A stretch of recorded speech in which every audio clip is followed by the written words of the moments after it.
এদিকে সুপ্রিম কোর্টে এসআইআর নিয়ে মামলা, তামিলনাড়ু সংক্রান্ত মামলার রিপোর্ট জমা দিতে হবে 1 ডিসেম্বরের আগে।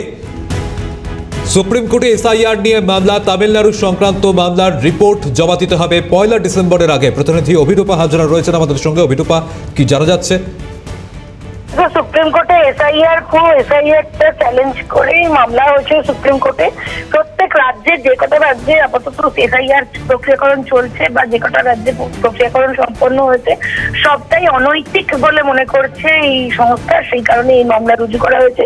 সেই মামলায় তামিলনাড়ুর ব্যাপারে, তামিলনাড়ুর মামলাটি শোনা হবে আগামী সোমবার। কেরালার মামলাটি স্থানীয় নির্বাচন নিয়ে রয়েছে, সেই কারণে এই মুহূর্তে কেরালার মামলাটি শোনা হচ্ছে না। এবং প্রধান বিচারপতি সিদ্ধান্ত যে এসআইআর এর যে প্রক্রিয়াকরণ বা যেটা নিয়ে চ্যালেঞ্জ করে মামলা হয়েছে, সেটা পশ্চিমবঙ্গের মামলা সংক্রান্ত রিপোর্ট ইতিমধ্যেই জমা পড়েছে, জানিয়েছে নির্বাচন কমিশন। এবার পুরো বিষয়টিকে একসঙ্গে দেখার কথা ভাবছে সুপ্রিম কোর্ট। আর সেই কারণেই কেরালা সংক্রান্ত মামলার রিপোর্ট সোমবারের মধ্যে জমা দিতে হবে এবং 2 দিনের মধ্যে জমা দেবে জবাবি হলফনামা। কেরালা নির্বাচনের যে কমিশনের যে মামলা, সেটা 1 ডিসেম্বর রিপোর্ট দিতে হবে এবং তাই নির্দেশ দেওয়া হয়েছে। এবং এই কেরালা, পশ্চিমবঙ্গ এবং তামিলনাড়ু, এই 3টি মামলা শোনা হবে পরবর্তী শুনানিতে।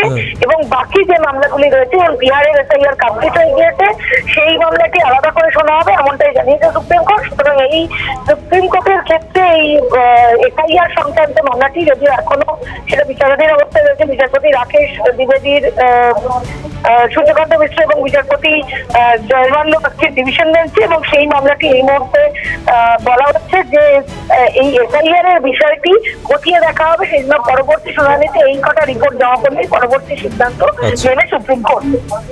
ধন্যবাদ অভিরূপা।